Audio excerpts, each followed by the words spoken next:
Hey everyone, this is Gabrielle here. I just wanted to say a few words about grades, and I was having a hard time writing it down, so I thought I would try a little video interaction here. Hopefully this is helpful. I'm not that versed at doing videos, but I think I can pull this one off.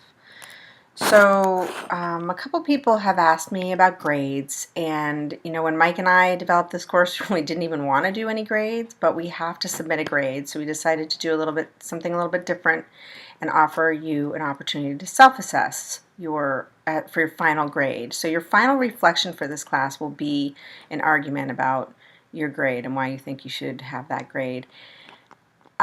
We are giving you feedback using a 1 through 4 scale. So you can translate that into grades if you want, and I did switch up the grading scale so that it did represent sort of an A, B, C, D scale, but that's really pretty arbitrary. So what I think is more important to both Mike and myself is that you are making progress. So if you get a bunch of 2s and then you get a bunch of 3s and then you get a bunch of 4s, that's a pretty good sign that you're making improvement, that you're going a little bit deeper.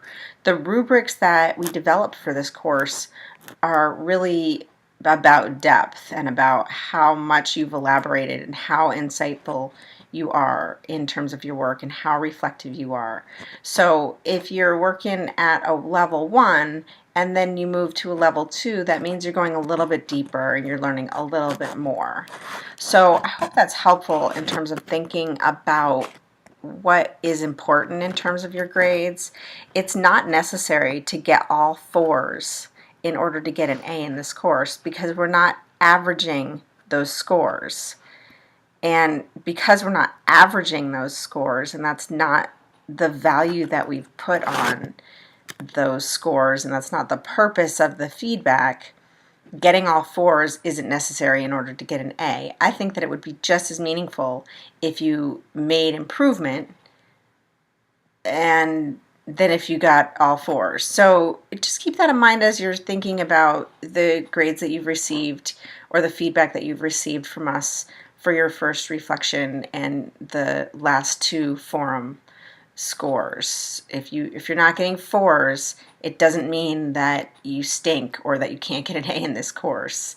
So just keep that in mind. I thought that might be helpful to take a little bit of the pressure off and encourage you to go a little bit deeper each time.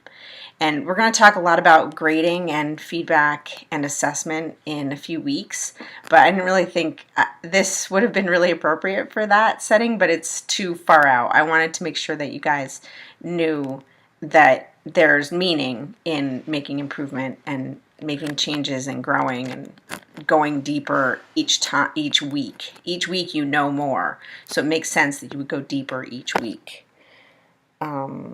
I hope I'm not enabling you by changing that grading scale so that it looks more like an ABCD scale, but I thought it was a little bit misleading to get a 75 if you had a 3. So I did change it from the original little thing. So I hope that's helpful, and if you have questions about grading, keep it in mind.